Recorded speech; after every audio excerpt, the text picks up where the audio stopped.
Hi, everyone, and welcome back. We are joined today by Brian Berletic, a former U.S. Marine, a journalist, and also the host of the new Atlas. And I will leave a link to it in the description. So thank you for coming back on the program. Thank you so much for having me back. So we see that Russia, recently now just launched its largest drone strikes on Ukraine with over 800 drones, also complemented with missiles, and the pressure is now intensifying across the entire front line. Now, given that the Trump is having this diplomatic efforts to end the war, he's saying again that he's disappointed and he will therefore support new sanctions. So we also see rhetoric from the political media establishment across NATO that this is evidence that Russia does not want peace. What do you make of this development? Well, again, it's very important for people to understand what exactly this conflict is in the first place.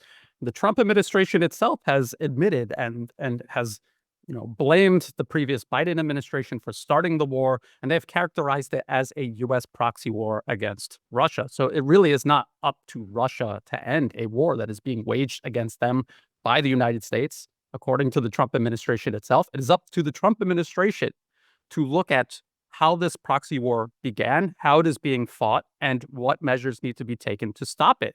For example, there is a U.S. military command in Germany right now overseeing the entire conflict in Ukraine. They are at the very top of the chain of command of Ukraine's armed forces, not Ukrainian generals, American generals.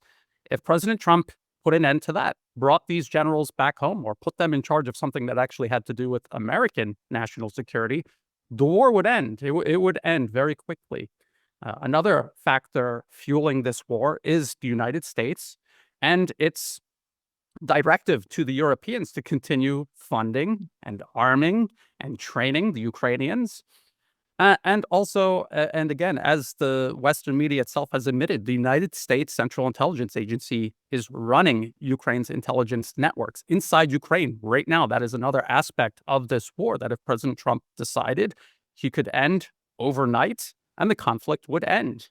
So he's not serious about ending this conflict. And if people look back at his rhetoric, even before the elections, he was more or less telling people that he had no intention of ending it. He told people what they wanted to hear.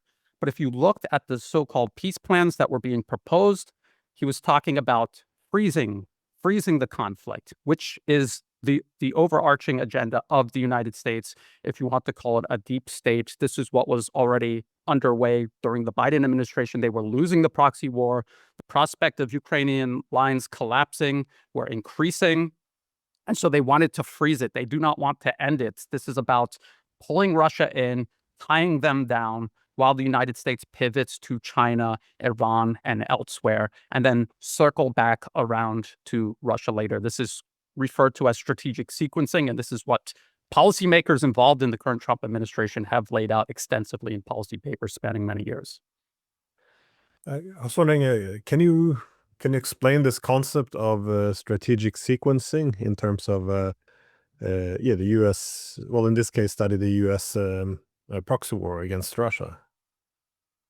Yeah, so the U.S. establishment, whether it's headed nominally by Democrats or Republicans, seeks primacy over the entire globe. All of these policy papers connected to either administration, all they talk about is maintaining America's dominance over the entire planet. It is to remain the largest sole superpower of the globe. And in order to do this, the United States needs to prevent all peer and near-peer competitors from rising up and challenging its position globally. This is not about American national security. This is about America being able to do as it pleases worldwide, as it has for nearly a century now. And so strategic sequencing is a realization that the United States is incapable, does not have the resources to fight nations like Russia, China, Iran, and all of their allies around the globe all at the same time. They need to tie one down and then focus its resources on another. There's also this concept of division of labor, which was publicly stated by U.S. Secretary of Defense Pete Hegseth back in February. The need for nations the U.S. essentially influences and for all intents and purposes controls, have them direct public resources to American foreign policy objectives. For Europe, for example, that would be taking public resources and channeling it into this proxy war against Russia in Ukraine. For Japan or South Korea or now the Philippines, completely politically captured by the US, that is directing public resources that would be used for the people in these countries to building up their military and encroaching upon and encircling and containing China in the Asia-Pacific region. And so strategic sequencing, right now, as it stands, the U.S. is prioritizing China as the greatest threat to its hegemony, not to America where it exists on a map, but to its hegemony over the planet. And so they need to pause the conflict in Ukraine against Russia and pivot towards China. So this is strategic sequencing. Deal with China first, and then circle back around to Russia later. But they cannot allow Russia the freedom to rebuild its military, to redirect its resources in support of its allies, which includes China. That's why they need to freeze the conflict in Ukraine, not end it. Yeah, people I just have a hard time imagining that yeah, the United States, I assume that they want the war to come at least to a temporary halt, given that they have other priorities. But this control that not just the United States, but the political West has established over Ukrainian intelligence services, and also having now large control over hundreds of thousands of Ukrainian soldiers, which they can use to fight a strategic rival. I mean, it's hard to imagine that they simply want to give this all up because humanitarian concerns or yeah, just a desire to get along better with Russia. So it does look like the main well, the best possible outcome for them would be to dial down the war a bit as to prevent Ukraine from collapsing, but also giving the United States some time to address its other priorities around the world. I think around the whole rhetoric of helping Ukraine, one forgets that this covers up the massive investments that have been done in building this. I mean, as you remember as well, back in 2014, on the first day after the coup, the United States already began to set up this partnership with Ukraine. From 2015 and all, you had the Washington Post reporting that the U.S. was rebuilding Ukraine's intelligence services from scratch because, the former ones was partnered with, well, they were partnered with Russia, so they weren't reliable. And again, the attraction of controlling these intelligence services was to use them as an instrument against the Russians. So they've been doing this for over a decade, and it's just, I can't imagine them wanting to give up this massive control. I mean, they control much of the government, the military, the intelligence services, the media, the civil society through all these NGOs. I mean, what Russia demands are decoupling away from Ukraine. This would be, I guess, a repeat of what happened in 2010, because in 2004 we had the Orange Revolution. We had the Yushchenko in instead. He was going to pull all Ukraine into the NATO orbit, decouple from Russia. But then democracy happened. This was not popular among the Ukrainians. He ended up with like 2 or 3% approval rating, and they voted in Yanukovych in 2010. And that whole long process, that huge investment, was essentially lost as Ukraine began to make itself more neutral again, or non-aligned. And now, I guess, NATO risks the same thing, that Ukraine will fall out of its orbit and return to some kind of neutral status. It's hard to imagine this happening, but yeah, towards that end though, how extensive is the US still involved in the war? Tremendously, and at every single level. And what they're realizing is that as things are going right now, if this continues, eventually Ukraine's military is going to collapse. And so they're preparing for that. Ideally, they would like to freeze it, like they did when this all first began in 2014, and the Minsk I and Minsk II agreements. That was a means of saving the Ukrainian military, which was on the verge of collapsing then, freezing it, and then allowing the U.S. and its client states across Europe to rebuild, reorganize, rearm Ukraine's forces, for the next round of violence. So they're just seeking to do this all over again. Freeze it before they collapse, begin rearming them. And this is what the US has tasked Europe with doing, because the US needs to save its own resources for focusing on China, Iran, and elsewhere, as part of this strategic sequencing. The division of labors to absolve the US from primarily investing in Ukraine, free up resources for elsewhere. So that is exactly what they're doing. They have no intention at all whatsoever of making any sort of peace with Russia. And as you point out, this goes all the way back to the beginning of the 21st century, and obviously well before it. And this demonstrates continuity of agenda. It does not matter who Americans vote for, who is in the White House, who controls Congress. This is a singular agenda that continues no matter what.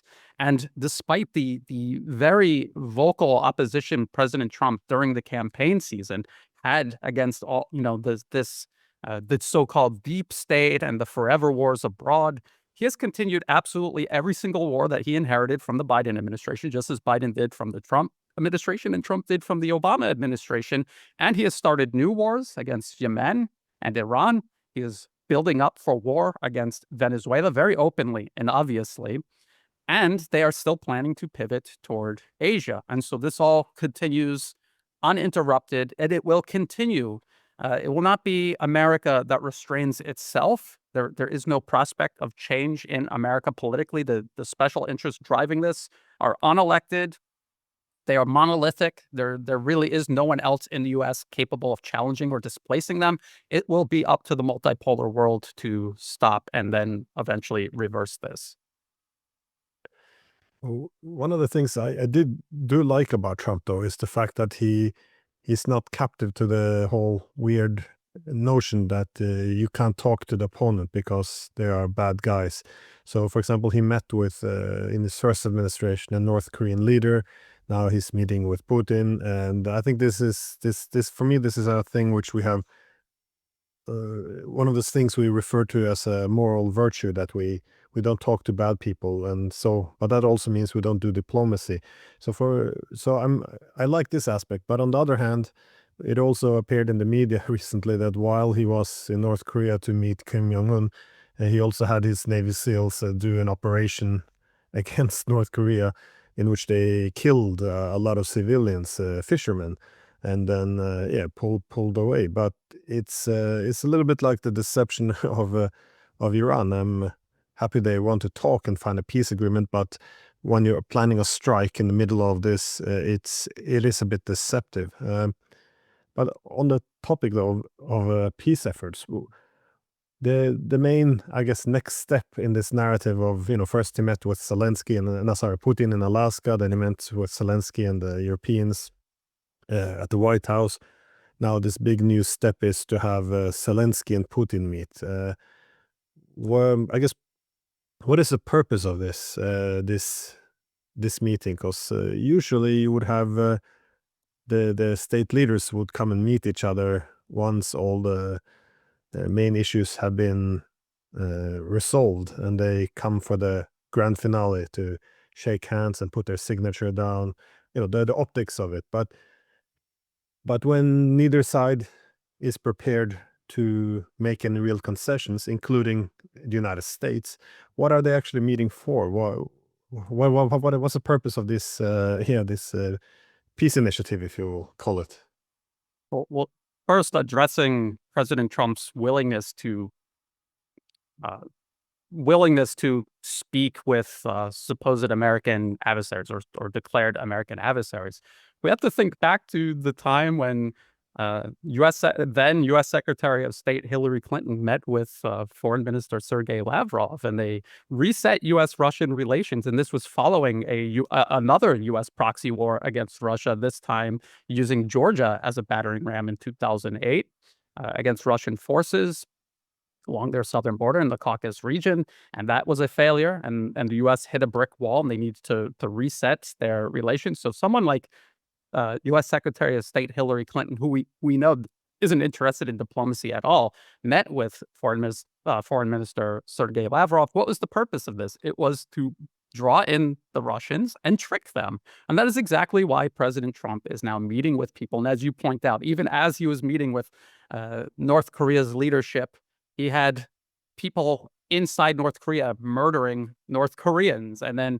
as he was talking with the Iranians, all along preparing to strike at and kill Iranians and wage war against Iran. So there is no actual interest in diplomacy. It is all a trick. It is to draw in other nations. It is to make the United States look like it is the reasonable one, and it is these nations that are intent on continuing the war. And I have a funny feeling that that is why President Trump wants President Putin to meet with President Zelensky. And I forget who says it. I don't think that President Putin would have said something like this, because he's usually very polite no matter how upset he is. But someone somewhere said that this would be like a dog is barking at you and you get on your knees, your hands on your knees, and you bark back at the dog instead of talking to the person holding the leash. This is the equivalent of the Russians meeting with Ukraine's leadership when they're not actually in charge of anything. The people holding the leash is the United States. This is a U.S. war fought against Russia through Ukraine. And no amount of talking to Ukraine is going to change that. This needs to be resolved with the United States. And what we have seen is, despite Russia coming to these meetings and going through the motions, it is determined to solve this conflict on the battlefield. And that is what we are watching right now. They are remaining open to diplomacy. They know it will go nowhere, and they will settle this on the battlefield. And that, I think, that is ultimately where this conflict will be settled. Yeah, I haven't read that quote yet, but it sounds like something that Lavrov or Peskov would say, I guess. Yes. But I guess what I've been looking for, though, from the United States is a good indication of the genuinely wanting to reset proper relations with Russia, would be to have them articulate some kind of a concept of what they believe peace is, because traditionally, if you have as many centers of power, peace, as all people would have recognized, is dependent on pursuing some path of indivisible security, somewhere you make sure that one side doesn't enhance its security at the expense of the other. So, for example, arms control, you would do, both sides would reduce, and thus they would maintain the same amount of security, but reducing the weapons. So overall, one side wouldn't get advantage over the other. I mean, this is why you have common security architectures and all. But we would look for arguments that they should harmonize interest. Where can we mitigate competition? Where can we end it? But instead, over the past 30 years, we had the opposite, which is the hegemonic peace. And in the hegemonic peace, you don't need to take into account the security concerns of the other guy. You just make sure you're so dominant, it doesn't really matter what the other weaker counterpart thinks. So I haven't really seen any concept of security come out which kind of repudiates this the past 30 years. And I heard Marco Rubio refer to saying that we're in a multipolar world, but thereafter one almost get the idea that the strategy is, well, how can we restore the unipolarity then, as opposed to how do we learn to live with the other. So this is, I guess, one of my great disappointments, because if you don't learn to adjust to the multipolar realities, I think the United States will also get crushed at the end by getting too many enemies, and also incentivizing these enemies to align themselves against America. But I heard the media now criticize or ask different leaders, such as J.D. Vance, whether or not the United States, Putin is stringing along Trump in these talks. Again, it does appear that the Russians have been fairly consistent all along, but what are you reading into these comments that the Russians are stringing along? Is this now the Russians not wanting peace and buying time, or have they changed their demands? So this seems to become a new talking point. Whenever the media begin to coalesce around one talking point, it's worth, I guess, exploring what it actually means. Well, first of all, you're absolutely right. If the U.S. was actually interested in peace, it would be pursuing entirely different policies, and it isn't. So it's obvious that they have no interest in peace at all. And yes, Secretary of State Marco Rubio acknowledged the existence of the multipolar world, but only as an obstacle to climb over to reestablish American dominance over the planet. And they are obviously openly pursuing that across the four corners of the globe. Now, as far as Russia stringing the Americans along, as you said, Russia has been consistent all along. They have never changed their original demands. Everything that they had said in the very beginning remains in place, unchanged.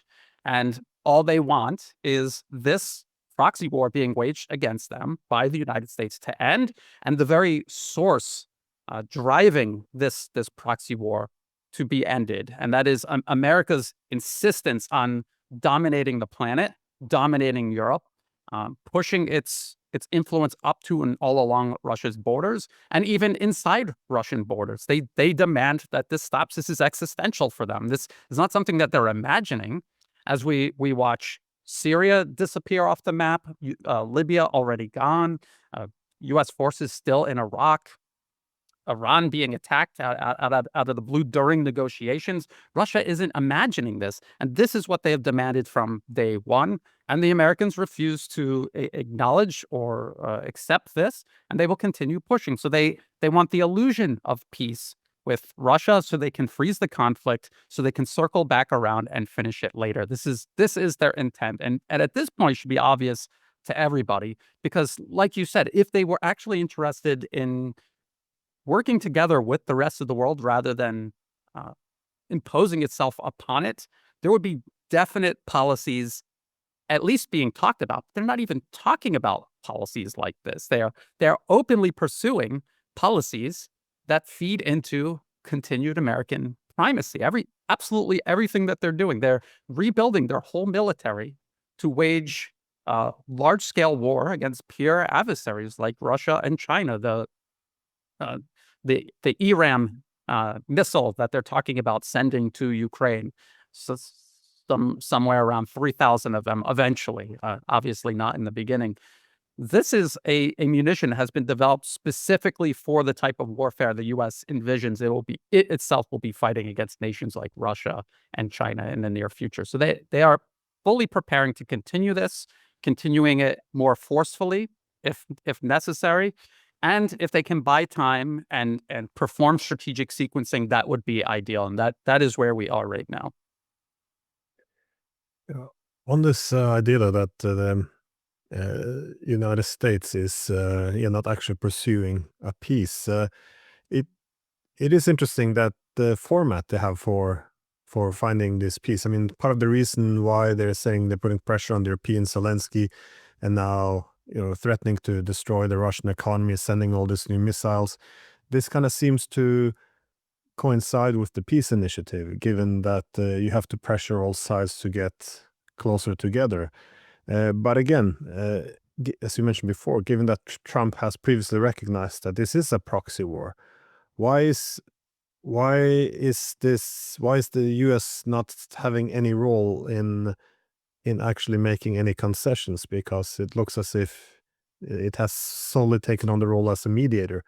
But the whole idea of bringing Ukraine and the Russian position closer, again, my question is always why is not bringing Ukraine into NATO the responsibility of NATO? Why does Ukraine have to renounce the path of to join NATO? Why isn't it upon the United States and NATO to say, well, actually we can't, we're gonna have to have a proper pan-European security architecture where we don't push the military blocks on the Russian borders, again, indivisible security. But why is this Ukraine's responsibility? What if the United States actually wanted to bring this war to an end? What could it do besides playing the mediator? Well, I mean, that's it exactly, isn't it? The U.S. is pursuing this war against Russia while also posing as mediator. That right there is a fundamental obstacle to achieving anything, because if you're not even being honest about what the conflict is, you're admitting that it's a proxy war, that it's your proxy war against Russia. You're blaming the Biden administration for starting it, which gives you an easy exit out of it. You could just say this was Biden's policy and we reject it. It was terrible. Look at what it has caused, and we are exiting from it. But the reality is, the same special interests that compelled the Biden administration to launch this proxy war, compelling the Trump administration to continue it. And again, just as we've already seen in this specific conflict, not even talking about elsewhere, the U.S. has used this cycle of propaganda, feigned desire for peace, and then continued war. They've already done this in regards to Ukraine, the Minsk I and Minsk II agreements. They're recreating this. And just because Secretary of Defense Pete Hegseth back in February said this must not be Minsk 3.0 doesn't mean that it isn't exactly Minsk 3.0, because then he explains what it is. It is freezing the conflict along the line of contact. It is moving European troops into Ukraine to basically create a bluff against Russia. If you try to restart this, you're going to have to fight through European, essentially NATO troops. And Europe is going to continue arming and backing the Ukrainians, and they're going to rebuild and reorganize their military during this pause. So all that is Minsk 3.0. And so what the Trump administration is doing is trying to have it both ways, trying to absolve itself from responsibility for causing this or continuing this conflict, blame it on Russia for this conflict continuing, posing as some sort of mediator that is, we're just so frustrated that the Europeans and Ukrainians, who we completely control, won't make peace with Russia because we told them not to. I mean, this is exactly what's playing out. And the short and simplest answer is the U.S., this current administration and all administrations before it, they're just simply lying. They're lying about their intentions.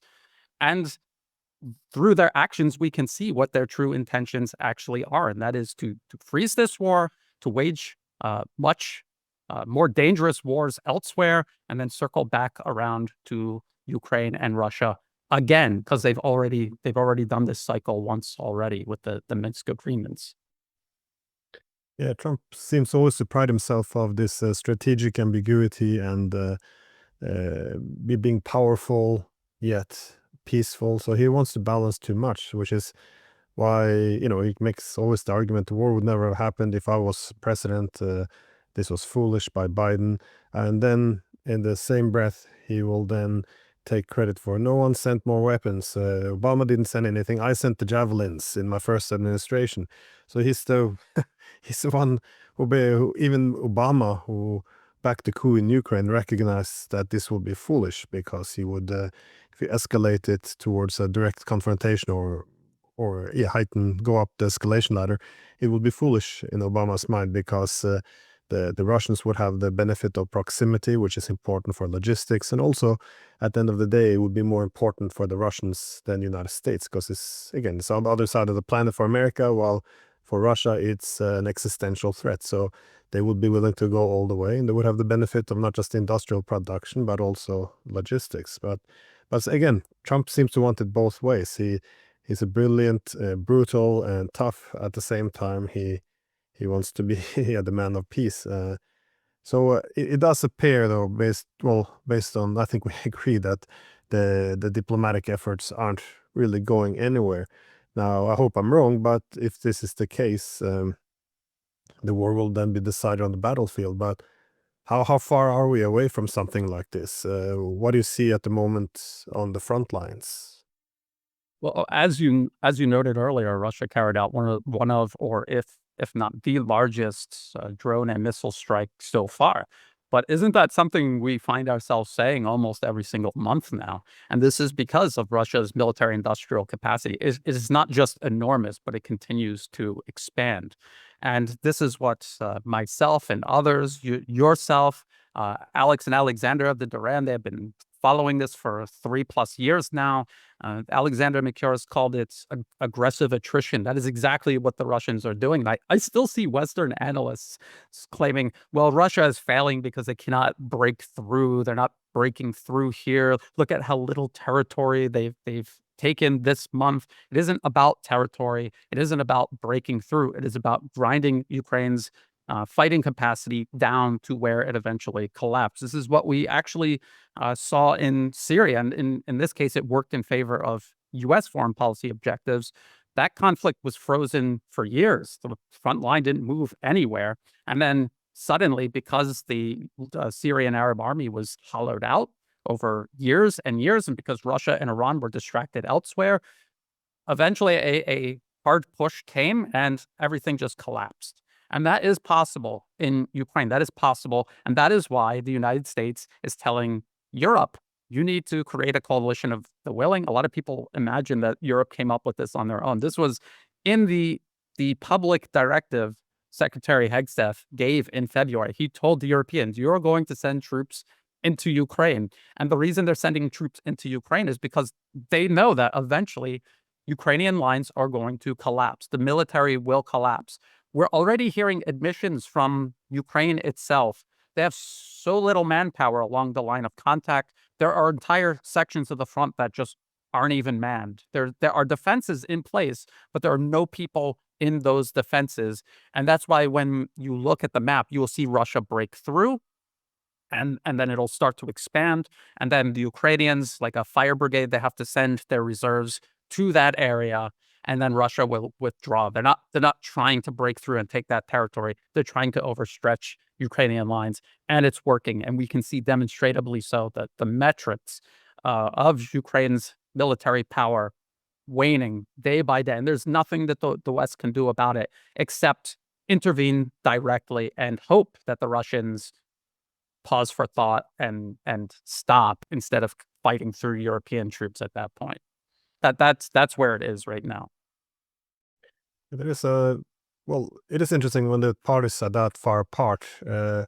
You would want to weaken the adversary to get concessions, but it's very strange that when Ukraine and NATO strike deep inside Russia to hit its energy infrastructure, the media goes into celebration. Yay!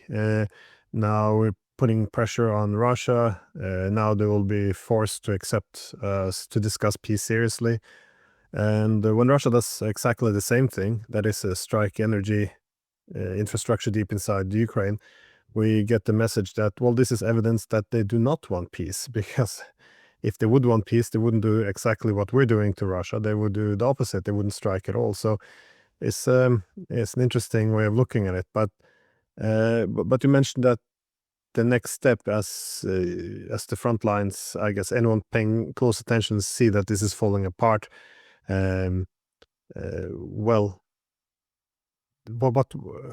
What's possible now for the West to do? You mentioned the possibility of direct intervention. Do you see NATO countries beginning to send their troops directly in? Because I think, as you mentioned before, the United States would prefer if the Europeans join in on fighting to the last man. But how capable are the Europeans? Besides from weak armies, we just had a collapse in the French government. The French, Germans, British government, they all seem to be competing for who can be the most unpopular and economically weak now, it seems. So how credible is it that the Europeans can actually send troops in? Well, I don't think that's any more credible than the idea of Ukraine stopping the Russians. I think the United States just sees Europe as an extension of this proxy war, expendable proxies that they can send in to extend the duration of this conflict and raise the cost for Russia. The entirety of this conflict, going all the way back to 2014, Europe was clearly expendable in every sense, not just in the sense of we're forcing them to invest heavily in Ukraine, but the destruction of the Nord Stream pipelines, cutting all of Europe off from cheap, affordable Russian energy. And then when you really think about it, before 2014, Russia was no threat to Europe in any shape, form, or way. They were cooperating closely together. They depended on each other. As you say, that you have to align interests, and this is how you achieve peace. And that was already achieved between Europe and Russia. It was the United States who forced this issue, who forced Europe and Russia apart. And they didn't do this. They didn't do this by forcing the governments in Europe to go along. In a sense, they did. But the very creation of the European Union as a layer bureaucracy thrown over the individual European states themselves smothers their sovereignty. This is a bureaucracy that answers to the same special interests driving U.S. foreign policy. And because of that, these governments in power and interlocking with the European Union were making decisions that were demonstrably opposed to the best interests of these European states and all of the people living within their borders. So you look at Germany right now, the state that they are in economically and politically. You just mentioned the political instability in France, which I think ultimately doesn't matter, because if you look at the leading parties in all of these countries, it's exactly like in the United States. They pose as having differing ideologies and agendas, but at the end of the day, once they worm their way into power, they go along with the program. I remember a lot of people invested hope in the Italian Meloni, and thinking that she would, and she had said things before she got into office that she was going to put her foot down and stop all of this. Except as soon as she got into office, she continued all of it. This is how the West deals with the public. They create a strategy of tension, a socio-political, ideological strategy of tension. They control all of the major players, and they can direct where it goes, and they can ensure continuity of agenda no matter which ideology is prevailing at any given time. And I'm afraid that this is going to work in Germany, no matter who gets into office. And again, I was listening to the Diesen, and they were talking about the Power Siberia 2 pipeline and how this cements the flow of Russian energy eastward instead of westward. So Europe, even if they do somehow have a revolution and break free of American hegemony, that energy is gone and it's not coming back. And so the possibility of repairing the damage that's been done because of this, that prospect is so minuscule. And I'm afraid that the U.S. sees this. They see Europe as in a declining state, and they just see, well, if we use them as proxies now, they'll be more powerful this year than they will next year. Next year, they'll be even weaker. Let's use them while we still can. Let's use them while they still have some strength. And it's not about whether European troops can go into Ukraine and defeat the Russians. It's about doing the exact same thing the Ukrainian military itself has done. Just draw it out, raise the cost, tie Russia down while the United States addresses China, Iran. Now we have Venezuela and all the other places the U.S. seeks to reassert hegemony. Hold them for at least that long, and then we can circle back around and get Russia later. So that's what Europe represents to the United States: additional time to perform strategic sequencing. Yeah, once when he was NATO Secretary General, Jens Stoltenberg, he went to the United States and he was trying to sell the war because people were losing some interest, the public, and he was trying to sell the war as a great advantage because the U.S. would have all this, hundreds of thousands of battle-hardened Ukrainian soldiers being able to contain Russia, so the U.S. could focus on China. So more or less what you're saying. But now, of course, it's strange to me that the Europeans do not see that they may take over that role of the Ukrainians, someone to be used as a proxy to throw at Russia. That is, they're already fighting this war to the last euro. If they would start to enter some military forces, well, then of course it would get much worse. Just on the economic part of this, for me, this is very strange because you mentioned that there's economic interdependence between the Europeans and Russians, but often what countries seek to do is have asymmetrical interdependence to make sure that they depend on you, you don't depend on them. And in 2014, the Europeans were in a good position. There was mutual dependence. However, the Russians were using our technologies, our industries, our transportation corridors, our ports and all, our banks, the SWIFT payment system, our currencies in international trade. So they were very dependent on us. What we were dependent on them was energy security, to have energy supplies. But even on this, the Russians were dependent on Europe as an energy consumer. So we had the balance was very much in our favor. But as you said, now the Russians have decoupled completely due to weaponization. So all the influence we had in the past, I think, is long gone. Just a last question. In terms of, you mentioned the Frontlines collapsing. What do you make of the desertion ratio? Because when a war comes to an end, you would expect to see communication lines decline and more casualty spike, but also desertions. How are you reading the different numbers? Is it exaggerated, or do you see this intensifying? Because I have a bit trouble to find reliable numbers. Again, we are in information war, so it's difficult to get the right numbers.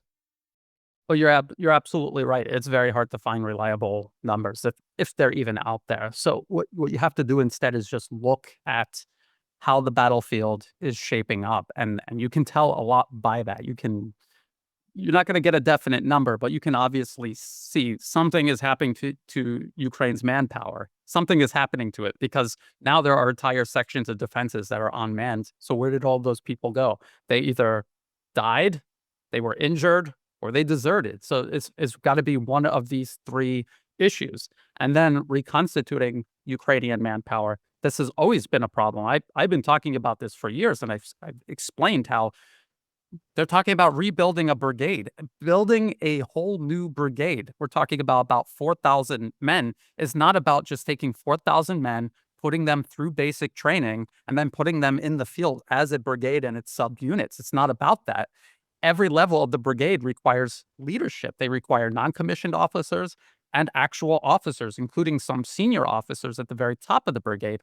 That type of training and experience takes years to acquire. And if you're suffering high attrition rates like Ukraine, as we suspect Ukraine is, you simply cannot rebuild these brigades. And that is what we're seeing on the battlefield. We're seeing people with basic training and scattered leadership, and these units are inadequate, and this is why everything continues to crumble. This is why there are sections of the defenses unmanned, and this is why they're losing territory. This is why this is going to continue to accelerate. And I actually did just see a Western analyst admit that casualties, territorial gains by Russia, casualties on the Ukrainian side, desertion rates, this is not linear where it just goes up or down in a straight line. It is exponential. So as all of this continues, everything continues to build up and it accelerates the rate everything begins to collapse. So we're watching that already happen very obviously. If you look at the front lines last year compared to this year, how quickly everything is going now versus last year.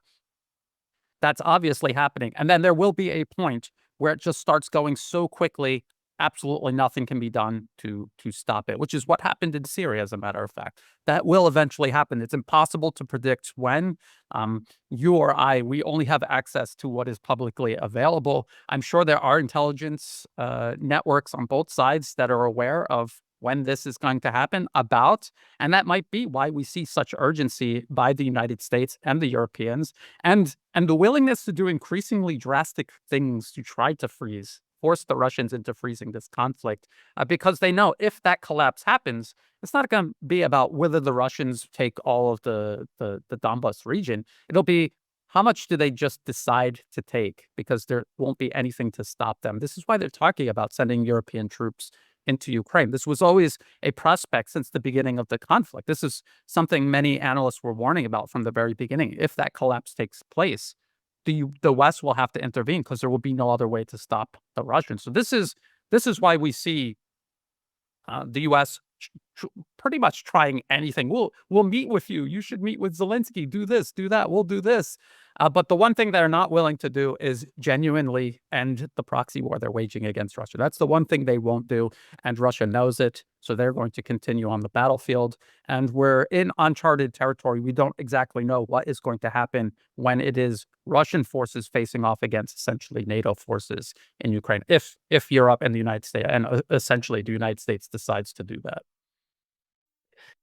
Yeah, there are some unverified reports that the British are, as well as French, are strengthening their position, not just in Kiev, but also in Odessa, given that one of the benefits of keeping Ukraine in the NATO orbit is, Odessa, because this would be quite important to strengthen NATO's role in the Black Sea vis-a-vis the Russians. It's, as you said before, the whole point of a war of attrition is once the adversary has been bled, then all the territorial issues, all of this will then just fall in line, which is why I'm for 3.5 years been so frustrated when all the media does is measure progress in terms of territorial conquest, when it doesn't really make sense. This is more of a symptom of where the real indicators are. That is the attrition rates and the ability to regenerate the army. But anyways, thank you so much for taking the time. It's one does get the impression now that something big is about to happen, as all of these things, the front lines are cracking, the Russians are now going after bridges and targets in the deep rear, and they appear to be preparing for a massive offensive, one which already might have started, by the way. So thank you again. Thank you.